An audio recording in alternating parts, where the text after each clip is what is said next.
Welcome to Series 3 of Teaching English with the British Council, the podcast for English language teachers around the world. In each episode, we look at a critical contemporary issue in the world of ELT. Teaching English with the British Council. It's like magic. Magic coming true, right? You just give a prompt and then you get a wonderful picture. We need to find ways to integrate it responsibly rather than burying our heads in the sand and pretending it's not there. So there shouldn't be somebody sitting in Silicon Valley deciding which pedagogy we will put into the platform. According to linguist Noam Chomsky, he writes, ChatGPT doesn't hold a candle to true intelligence. But it's important to show that it's a support, human, reasoning, and the cognitive process they have to go through to learn a language. Teaching English with the British Council. This is episode 4. What is the impact of artificial intelligence on English language teaching? Welcome to this episode of Teaching English with the British Council.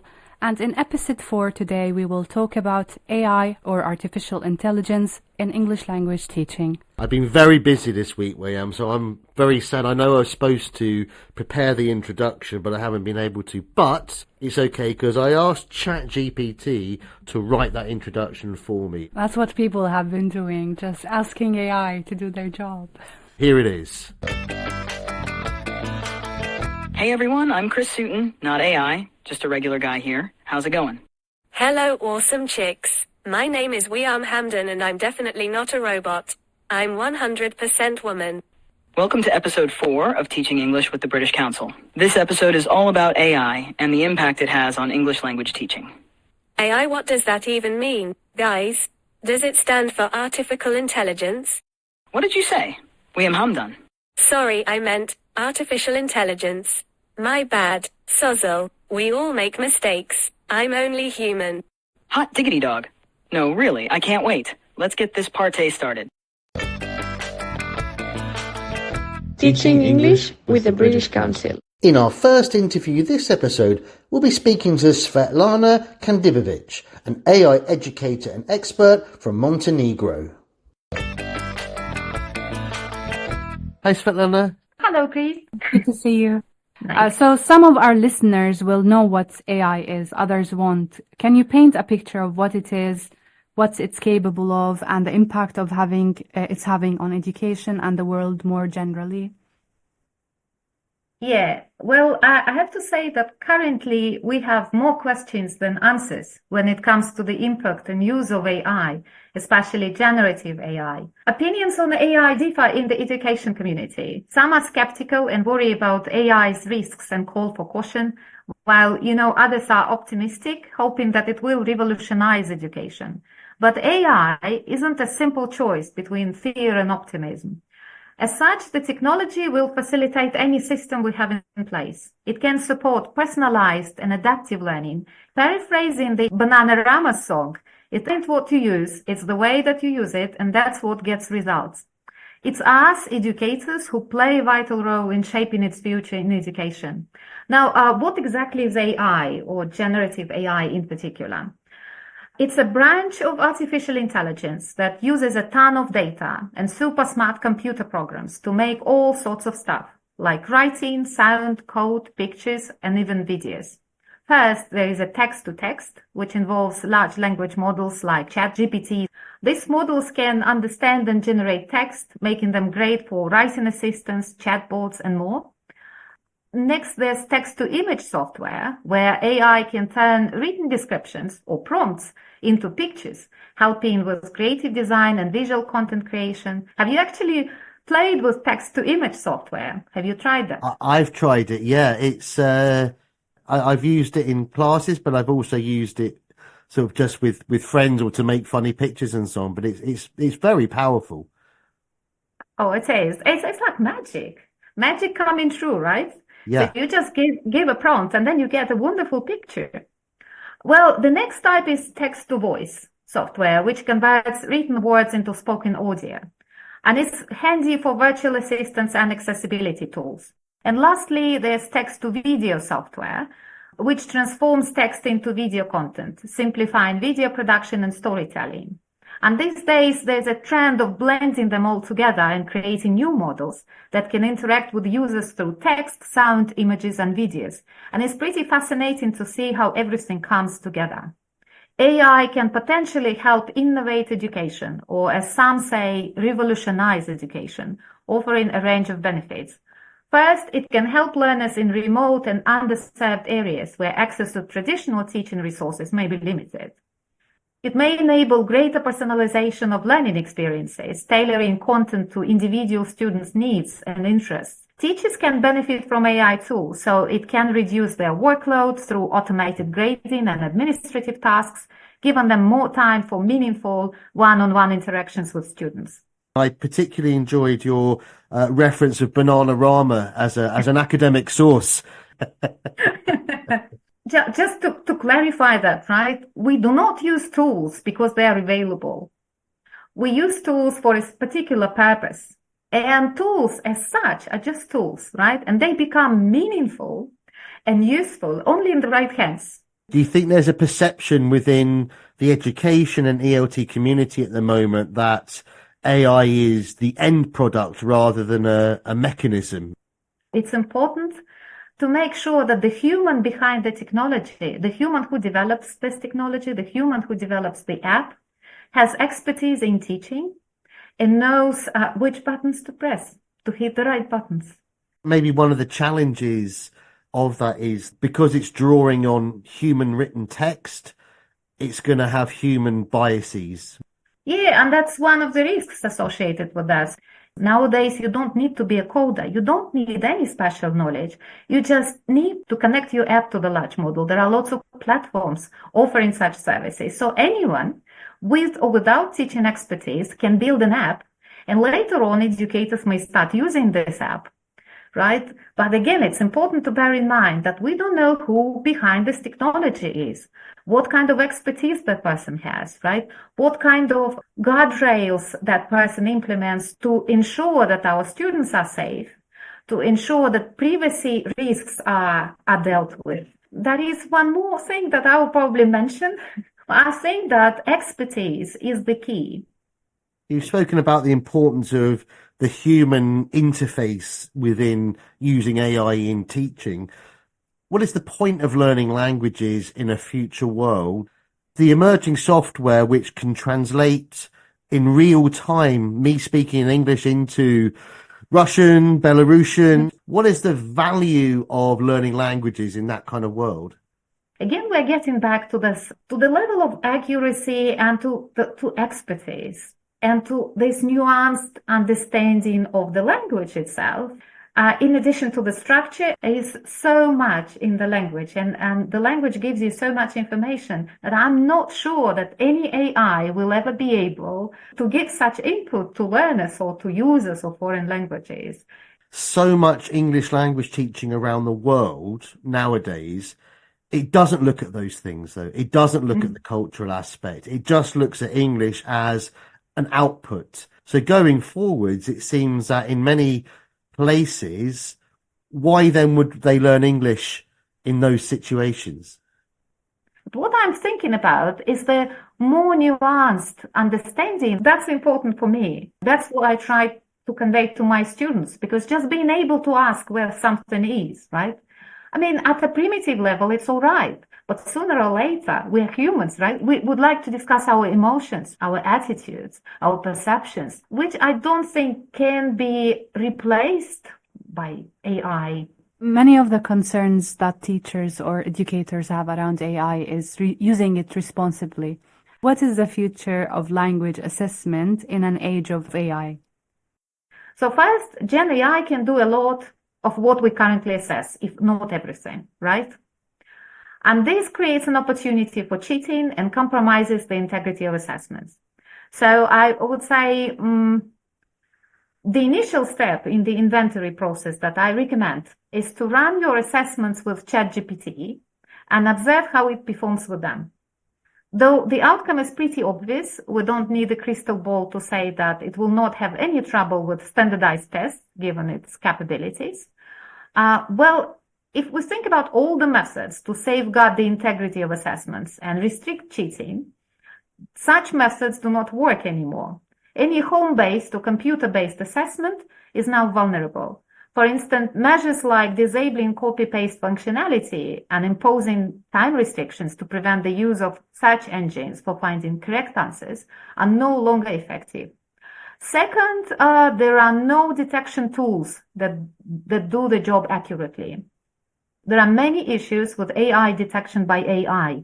Humans also struggle to spot AI-generated content. Recent studies show that on average, respondents are able to identify the AI-generated content only about 55% of the time. We cannot outdesign or outrun AI. It's not possible to create a fully AI-proof assessment. Thus, we cannot entirely prevent the use of AI. So in general, I would say if I were to draw this future of assessments in the era of AI, I would say that most likely assessment systems will need to change because we will not be able to outdesign or outrun AI. I mean, it seems strange if one of the main purposes of education is to prepare students for their working lives, for their lives outside of school. It seems strange to deny them a tool which they're going to use in their everyday lives. We need to find ways to integrate it responsibly, like you're saying, rather than burying our heads in the sand and pretending it's not there. Well, we remember that in Italy they tried to do that, right? When ChatGPT appeared, the first reaction was to ban this horrible tool for cheating. And at the moment, I would say there are many Facebook groups, right, where educators keep discussing this issue of cheating, how to prevent cheating. Though personally, I believe that our main focus should be on how to make assessments meaningful, relevant, and authentic, rather than how to prevent AI. Just last question. Do you think people rushed in using AI or governments are rushing into integrating it? I know that educators in general are curious people, right? We love everything new. Technology itself offers lots of benefits for us. I mean, in terms of our personal time, we can save time. But at the same time, we are able to do something we were not able to do before without this tool. I can make my own listening comprehension activities easily. I can produce multimodal materials, getting together video and voice and images, and it does not take really much time. But at the same time, we should remember one thing, and that's about rushing. We are being pushed into that. It's an extremely expensive technology. In general, if we think about it, it's the most expensive technology that we've ever had, right? At the same time, we are given it for free because this technology is business. Business wants to scale up. It means to cover and to target as many people and institutions and areas as possible. We've already got lots of platforms, technological platforms that are designed for all teachers. Bearing in mind that, again, we all operate in various contexts, right? And we all have various needs to cover. So again, we need to have these modification tools and we need probably to have more control. So there shouldn't be somebody sitting in Silicon Valley deciding, right, which pedagogy we will put into the platform. Thank you so much for your time, Svetlana. That was absolutely brilliant. Really brilliant. Thank you. Thank you. That was great. Lots of great thoughts. But I thought that I heard the word banana in there. Did I? Or was I mistaken? No, your listening skills are excellent, Wayam. You did indeed hear that. It was actually Bananarama, who are a 1980s British pop group. Are they big in Ramallah? We didn't go beyond Justin Bieber. I think the point Svetlana was making there was about the lyrics of one of their songs, which was, "It ain't what you do, it's the way that you do it," emphasising that with AI, it's about the mechanisms rather than the end product, that we should look at how we can use AI rather than it being a thing in itself that we should all strive for. So I think that was one of certainly the key takeaways for me, was about the important and ongoing role of the teacher within these processes. That actually sums it up, because that's also the point that Svetlana was trying to make, that it is about what you do with it. So he's basically saying that those systems are not, the solution, and they will not be able to produce something as articulating as humans. So according to linguist Noam Chomsky, he writes, ChatGPT doesn't hold a candle to true intelligence. And he also says that chatbots are marvels of machine learning, but also the headline actually of the whole article, which you can read, is the false promise of ChatGPT. Do you think ChatGPT is giving teachers and educators false hope, Chris? I don't know if it's giving false hope. I think part of the issue is that it's not fully understood. It's not been well researched because it's a new idea. And people's instinctive reaction to these things is often to be sceptical or to be concerned about changes. I think there are things to be worried about with regards to ChatGPT, but I would prefer to be more optimistic and kind of look at what it can do rather than at the problems that come with it. I think we do need to look at how we reform assessment. I think that's really important. And I think we should look at how we can use the development of AI as a prompt to do that rather than to ignore it. Yes, and I think for English language teaching in specific, it's very doable to do things using ChatGPT or AI in general, because when you ask ChatGPT or AI for something very clear and precise and it's, let's say, more repetitive or monotonous, then it's very easy for it to generate those kind of things. And it's the tasks that teachers don't like to do, actually. But my worry is also that big companies, big tech companies like Google, Meta, they're all controlling also the future of education. And what I don't like is that push, maybe, or speed at which things are happening. While I think that a better framework for teachers could be more trial, more research into these things, and then real application into the classroom. So that would minimize their fear and gives them more confidence on how to use it. So Chomsky says that AI will never be able to fully 100% replicate the kind of language which humans can produce. Yes, that, and also he was trying to spot some of the mistakes or the linguistic mistakes that AI can produce. But I think it's about a trial and error in all these technologies. So maybe a version that is more enhanced can come later. Do you not think that because the model is developing all the time, it's hungry for new text and it's always refining and improving and developing itself, that over time it may not reach 100%, but it will be increasingly towards 98, 99, 99.5, 99.9%. It will increasingly get closer and closer to human type language and will be able to, it will not be possible to differentiate the two. Maybe, but it's just the way the brain works is different than AI. The way humans use language is not the same as AI. It's not like we have this resources saved and we just use those resources. I think there's more spontaneity in the way we develop language and produce language. Is the outcome not the same? Is the functionality not the same? If they are the same, then essentially there is no difference. More research should be done on this area. We still don't know much about AI and how it's going to change our future or the future of education. Teaching English with the British Council.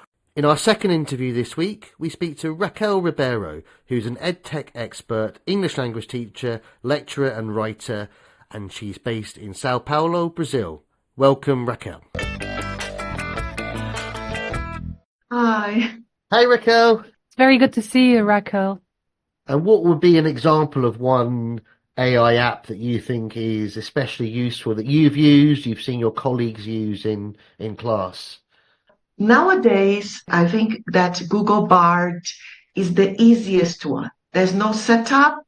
You just click, the app is there, and you can ask a question with your voice or typing, and it replies, and you can listen to everything. ChatGPT, however, was the first one I started using. One thing that was particularly helpful, it was an idea that myself and a student, we just had this idea during one activity. In the very beginning, they were in ChatGPT and then they typed the question because that was what we could do back then. And then there was the reply and they couldn't listen to that. They thought, well, to copy this reply and paste it in Google Translate, choosing English. So we can listen to that too. And it worked beautifully. So we could bridge a gap, and they feel super happy when they're able to contribute with cool ideas. And as a teacher, that's the whole point, because it's not only, oh, we have an activity, the class is about this. I always have a few minutes to share our purpose with the activity, how we intend to use the tool for a communicative purpose in the journey of studying and learning English. If we are talking about more practical ways of integrating that in the classroom, let's say you want to teach learners writing, and maybe you can just, with the tips on how you do that, just for teachers to follow and maybe apply in their classrooms. An excellent question, because one of the things that has been controversial with the integration of generative AI to classes is this aspect of plagiarism and copy, and that not being a genuine production from the learners. So what I recommend, and I'm going to share here, is one of my experiences with a writing task that they had to write a letter. I guess we need to have steps, because if we just say, okay, here's the generative AI tool, whatever it is, and I need you to write an article, I need you to write a letter, and I just assign the task, our learners are going to find precisely that.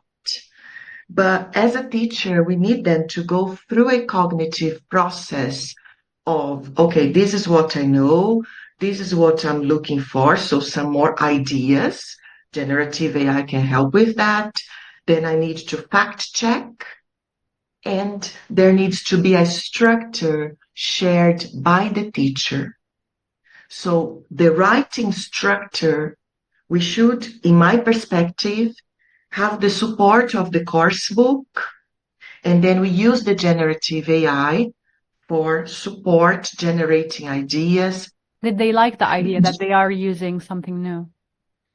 They do, but they felt suspicious, like, okay, is the teacher going to let us just simply copy, paste? Because they know, oh, there's something wrong with that. What's the catch? And actually, I told them, I gave them a structure, and I said, okay, here's what you are looking for, and fact checking. And you will develop your writing and submit it. But it's important to show that tool is one thing. It's the support, human, reasoning, and the process, the cognitive process they have to go through to learn a language. Yeah, and just showing them the process gives them more confidence, just followed by fact checking. So you are automatically teaching them how to use that responsibly. And I totally relate when teachers feel insecure with technology, because before I actually started working with technology and everything, I was very, very scared. What helps me in terms of saving time, if I'm using generative AI, I'm not preparing slides or flip charts, whatever. I can focus on the reasoning. So the teacher needs to say, okay, which one or two questions are going to take my learners to an outcome that is productive? The second thing, if possible, that the students get to write or copy-paste this information somewhere. As for the writing, the preparation needs to be done in class, because if you assign it, chances are that out of insecurity or any other motivation, the learners are going to say, okay, this is the shortcut, it's much easier. So you keep the process and develop one part of the writing in class, because this way you are also proving to the learners that they are actively producing the pieces in collaboration with their ideas and with technology as something to assist. The last thing is, always remember, there's the perspective of using generative AI on the backstage of class preparation assessment. There is also the front usage collaborating with the learners, and I see benefit for both possibilities here. Just one other thing I'd like to ask you, Raquel, is from the social justice perspective of AI, we're in the UK, you're in Brazil. Something both countries have got in common is high income inequality, different forms of education, elite, independent schools, and some state schools, government schools, which really struggle. How do you see AI as potentially bridging some of those gaps, or do you actually see it may expand and exacerbate some of those gaps? Well, when I consider the apps to be used, there are two things I keep in mind. It must be mobile friendly. And the second thing, it must be free. I have learned that it is important to look at the reality we have available and see how we can make the best out of it in collaboration with the learners. I studied in state schools in the outskirts of my city all my life, so I know what it is like, especially here in São Paulo. Find ways to insert the learners rather than accept this as a sentence. Okay, so we are not entitled to having the super fast speed connection and devices that we really should be entitled to, but let's see what we have got.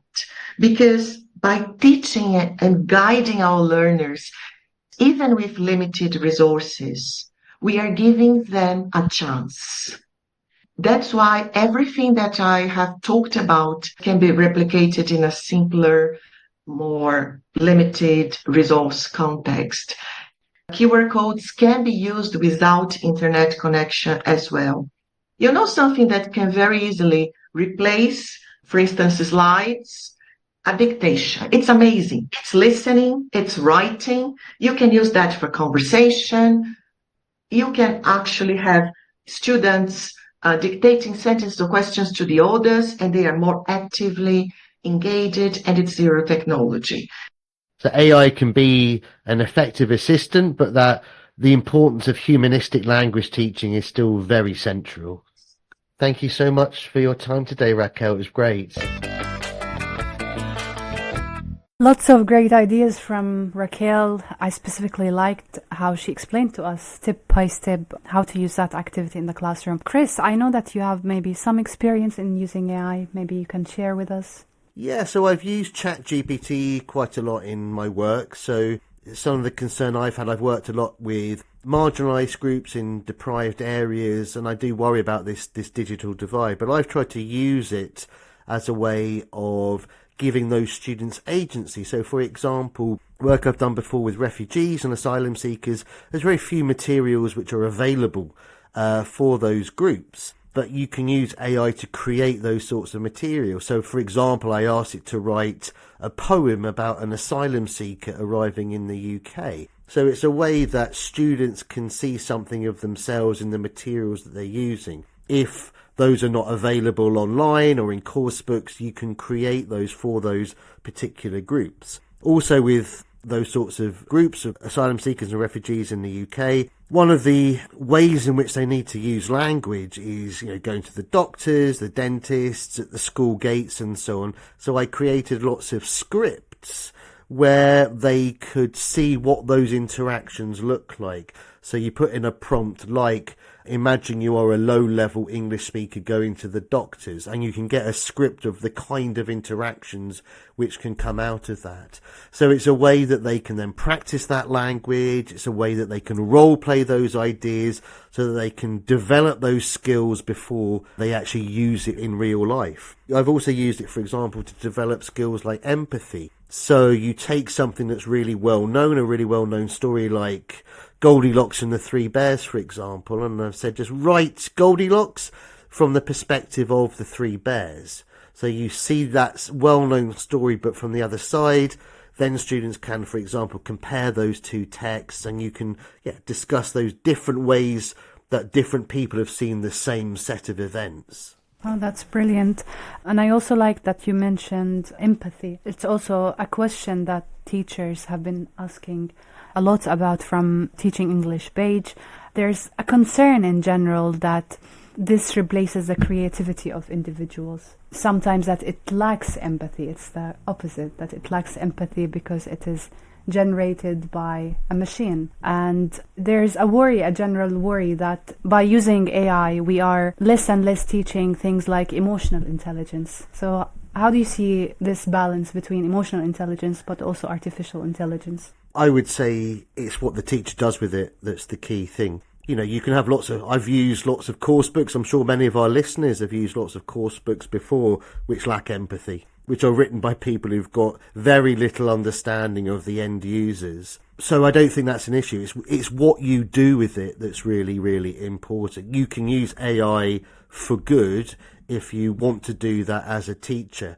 So I think we need to look at it as a tool, as a mechanism, rather than as some sort of end product. Look at how we can use it positively rather than the problems it presents. And also one thing that could solve this sometimes with AI, it does generate a bias kind of opinion or material, but that is generated from what we have in AI itself. It learns. People also forget that it learns from what you give it. Yeah. Do you know the acronym GIGO, G-I-G-O?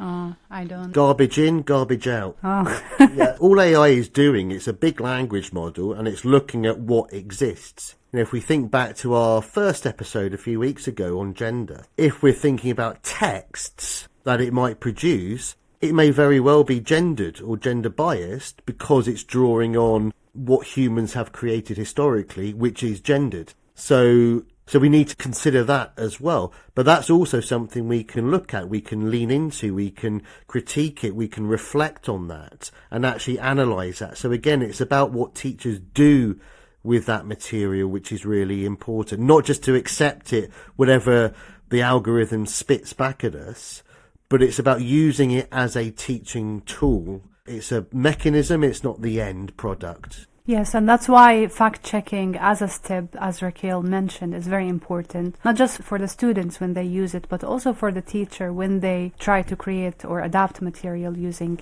AI. One specific function that I really like with AI, if you have material that is not graded for the level of students, if you just say, I want this text A1 level, then it will generate a text that is A1 level or A2 level, which would have been much more difficult if you have to do it yourself. Absolutely. I think something which we've heard in both of our interviews today is about it can be that useful tool, but it's still the humanistic values of the teacher are still crucial in how it's implemented. So if you want to give like 3 prompts for teachers using AI, just to save time also, so what are your favorite 3 prompts to use? It's a very, very difficult question, Wayam. I know, that's why I asked you. I'm gonna ask ChatGPT what its answer is. Let's see if you agree with this, Wayam. Okay, so number 1, design an interactive grammar quiz using AI-powered chatbots to provide real-time feedback and explanations tailored to each student's responses. Explore how this personalised approach enhances understanding and retention compared to traditional worksheets. This looks a bit complicated. It does sound a little bit complicated, doesn't it? Maybe we need to ask it to give us that in A2 language. Hang on, let's do that again. Chris, if you want to give us 2 or 3 prompts that you usually use when you open AI and you want to ask it for something. So what I would do, I would create an interactive quiz about grammar using an AI chatbot. They will give you feedback instantly and explain what you need to improve. And you can see how this makes learning grammar more personal and easier than just using worksheets. Thank you for listening to episode 4 of Teaching English with the British Council. Stay tuned for episode 5.